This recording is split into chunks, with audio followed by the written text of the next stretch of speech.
Judy Baker, Book Marketing Mentor. Removing the obstacles to book marketing success. Something happened and drove me nearly nuts today, and I bet it's happened to you too. I was about to log in to a website that I know that I've logged into before, and I could not remember my login credentials. Login credentials are usually two parts, and in some cases there's also something else besides.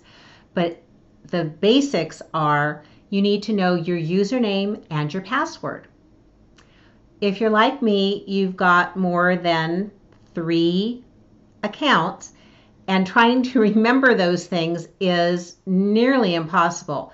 I don't even know how many password combinations I have. Oh, that's the other thing. You want to be sure that you're not using the same username and password on all your accounts, because if someone was able to hack one, they could get into everything. Internet security is okay on most cases, but my gosh, we've had breaches on Facebook, we've had breaches on, in bank locations, Equifax recently. Nobody's safe. Hackers are out there who just want to break in. Not all of them are malicious. Some are just doing it to see if they can. So you want to stay safe, and you also want to stay sane. That is one of our mantras at Book Marketing Mentor. We're here to give you tips that are going to not only help you with your book marketing, but take you out of overwhelm. What were the most popular and best rated password managers out there? And there are several that I know and have used. I use 1Password. In the past, I've used Wallet. The reason I like 1Password, and this is true on most of these that I'm going to show you today, it stores my information off-site in the cloud. I have my vault, if you will, because that's what 1Password calls it.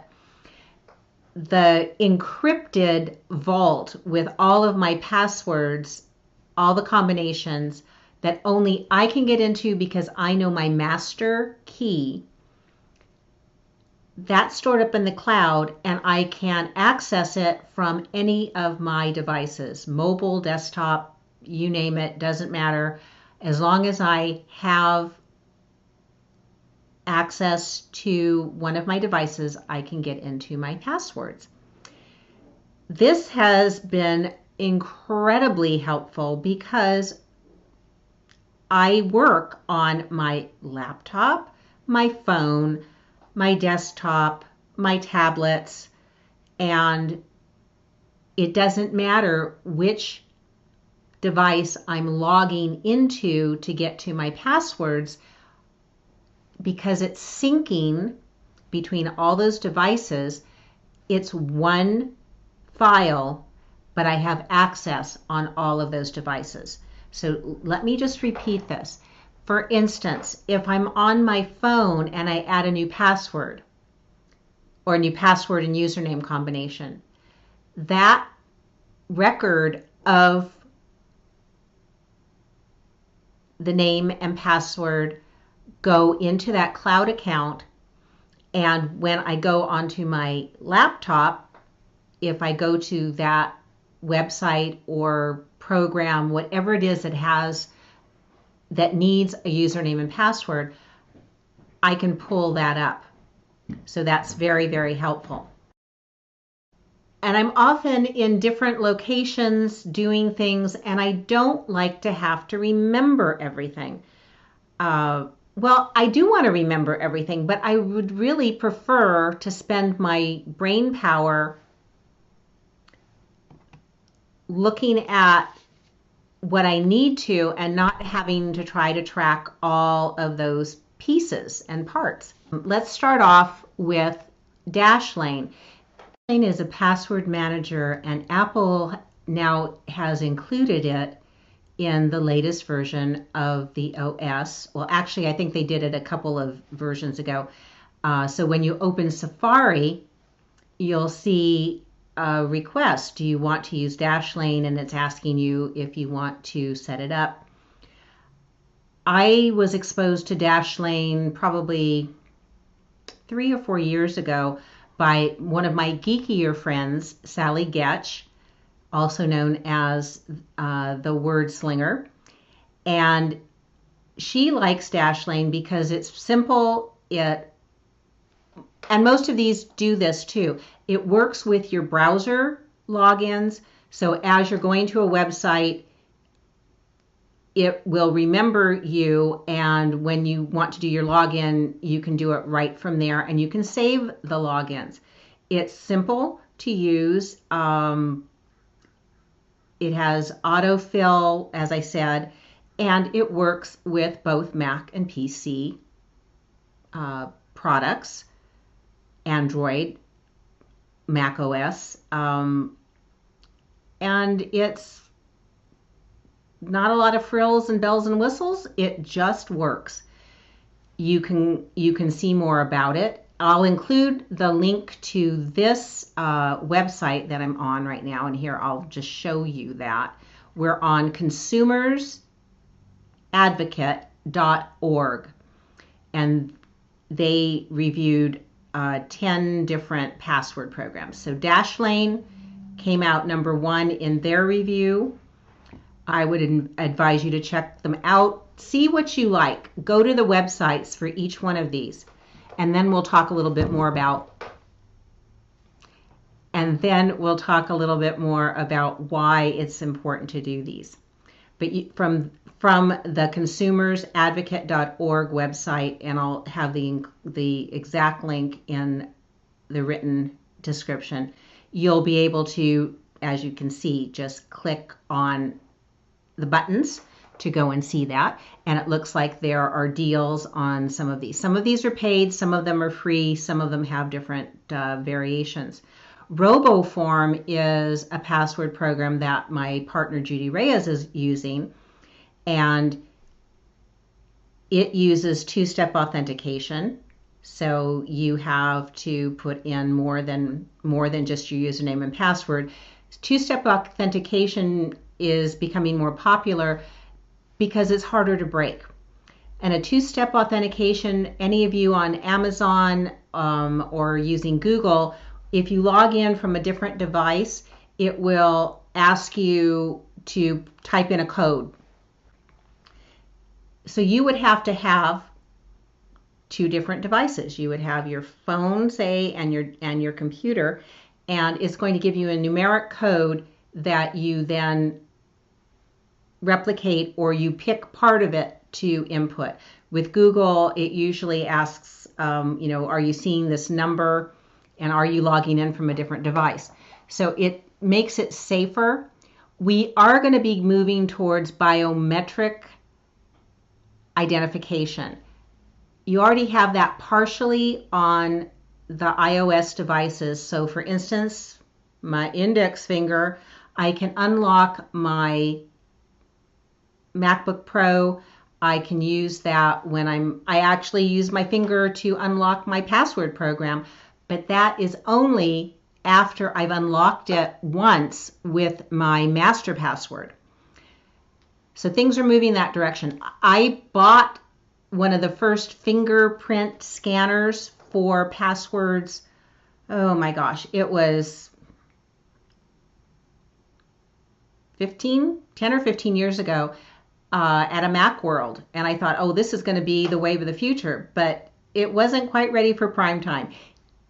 The idea was good, there just wasn't enough software companies willing to incorporate that.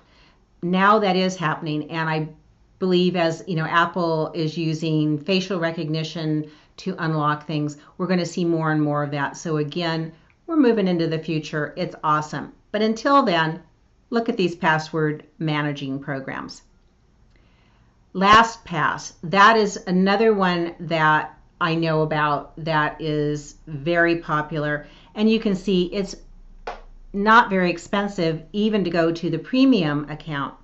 What distinguishes these password programs, again, is that you can use them on multiple platforms. So for instance, I work predominantly on Apple products. My husband works predominantly on Windows products. But he's an iPhone person. He has an iWatch. And with these password programs, we can access our passwords no matter what devices we're on and no matter what platform we're using.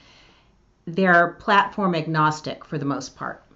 So LastPass is also a really good one. And what distinguishes these guys too is that they all have a way of encrypting your data. What that means is it takes the data that you are saving and it codes it in such a way that it makes it more difficult to hack. Anybody see the movie about the code breakers, Enigma? Well, the reason the United States was able to create a code that was unbreakable is because it used a Native American language, and there wasn't an easy translation between English and Native American language. It wasn't a one-to-one translation. When the mathematicians who broke the German code deciphered their code, that took so much computing power. Today, it would be much easier, but back then, it was remarkable because there were so many variables and combinations, and because the code changed, I think it was not hourly, but pretty close to it. So encryption is like taking a package here. So it would be like taking this book. And if I took this book and then I put it inside another container like this, and then I wrapped it in saran wrap, and then I put chains on it, and I buried it, it'd be a little bit hard to break into. So encryption, you'll see things like 128-bit encryption. Bits are the little numbers in coding, or 256-bit encryption. That's very safe. It would take a lot of computing power to break into that code. Here's 1Password.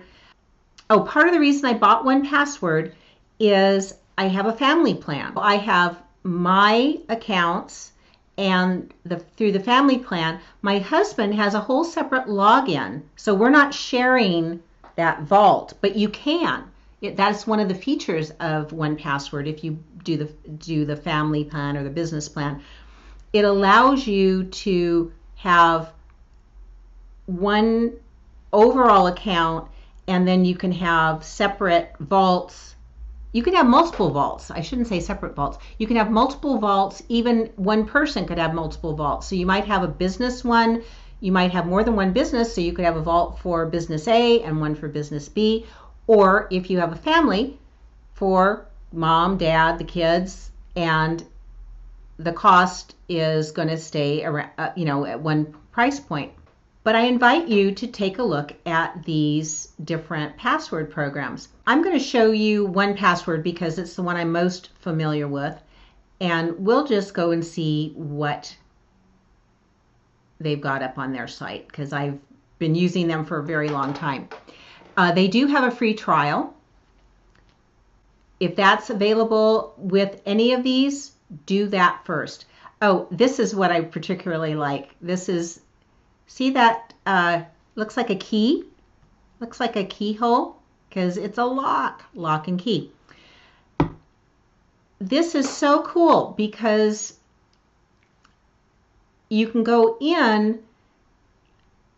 Oh, not only do I have my passwords in there, I also can log in software purchases, hardware purchases, memberships, credit cards. You can, as I said, you can have it for work. This is something new. They have a travel mode. Awesome, which I haven't yet checked out.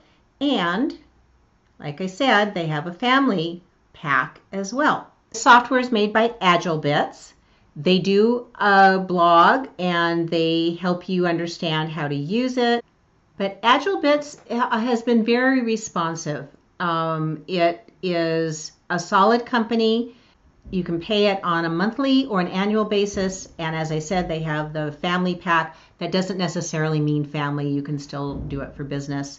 And it allows you to have up to 5 family members. Look at some of the features. One, you have web access. It works on all platforms. You can access it offline. So you might not be connected to the internet. You still can use it. They upgrade it frequently. Great support. You get a gigabyte of storage. Do you know how many passwords and combinations you'd have to exceed that? A hell of a lot. Those files are teeny tiny, and there's account recovery. Pretty cool. And what they're calling a digital wallet is where all the passwords are held. Oh, the Watchtower will look for people trying to break in, and it'll send you alerts if that should happen.